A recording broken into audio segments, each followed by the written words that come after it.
These pictures from 1960. Well, this is a mix of pictures with this with a.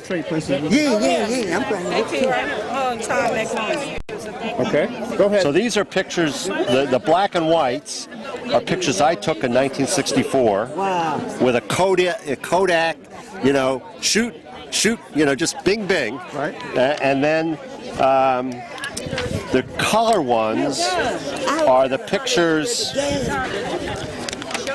So they all have. These are like kids from Indianola singing at a song demonstration. There's Mac. That looks pretty handsome, doesn't he? Yeah. He was smoking a pipe that summer. He's going around smoking a pipe all summer. Oh, Lord.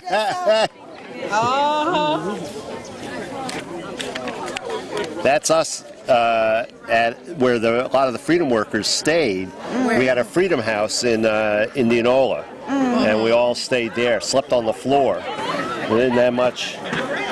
And that's John Harris, who was the assistant project director, and that was our Freedom School, the director of the Freedom School. As I say, it was a steamy night. Now, some of these you can see didn't come out that well. This is a Freedom School class that we were running, like the first day in Louisville.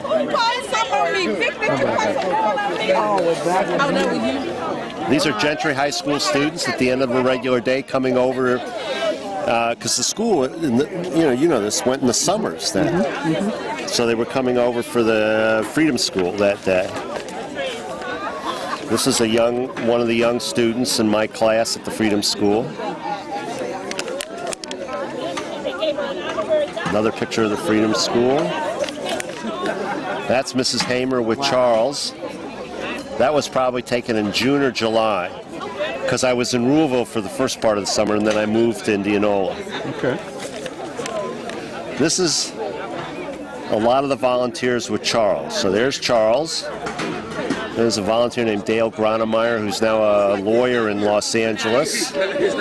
Jim Dan, who was a school teacher, became a school teacher in Sacramento, California, and died. He wrote a book about this summer. He died about 4 or 5 years ago. Who is that?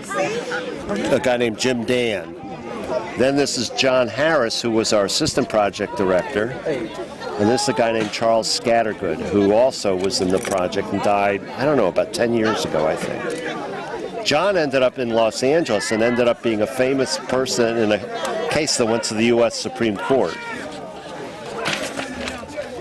That's Charles, sitting next to a woman named Lucia Guest. And he's sitting on the same stairs that he was in the earlier picture with Miss Hamer. Then a young child outside a home in Louisville. That was our Freedom School in Louisville. It was a shack just like many of the shacks then. We had stocked it with books and, all kinds of stuff. There's a bigger picture of it. We had a library. We got, hundreds and hundreds of books. Kids playing outside in Louisville, using an old tire, Remember that? This was a teacher who came all the way from I don't remember her whole name, but she came all the way from Australia and taught in the Freedom School in Louisville. And there she is teaching. We taught the adults in the day, in the mornings, in the morning until the early afternoon.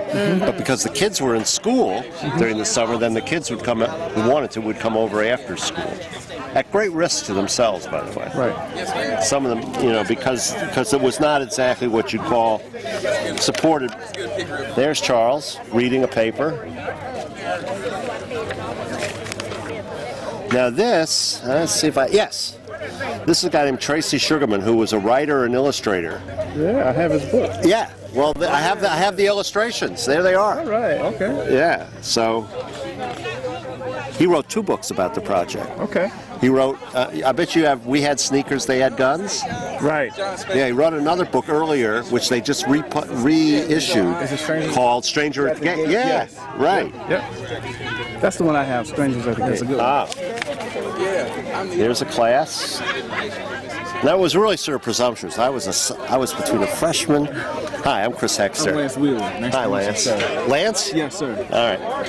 I mean, here I was, a freaking freshman in college. Wow. You know, between my freshman and sophomore year, and I'm teaching. I mean, I don't know shit from Shinola, you know, but somehow you pretend. You know, you read the chapter ahead. Gotcha.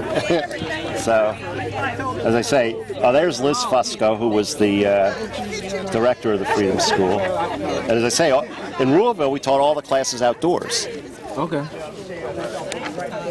There's Lucia Guest, teaching in Louisville.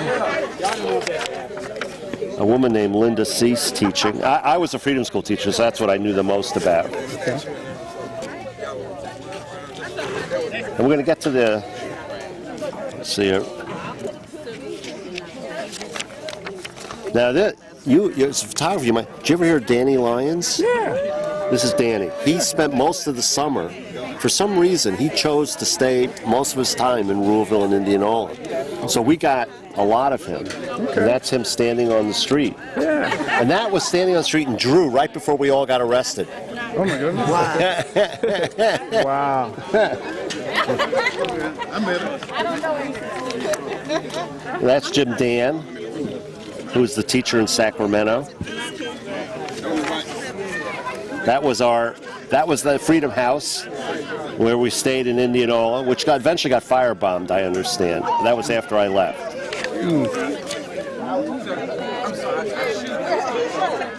See, we taught nutrition to the adults. You know. Yeah. All right. So now let's see what we got. Then these are Tracy's illustrations. Yeah. That's Linda Davis. Okay. Where is she? I bet she went off to see.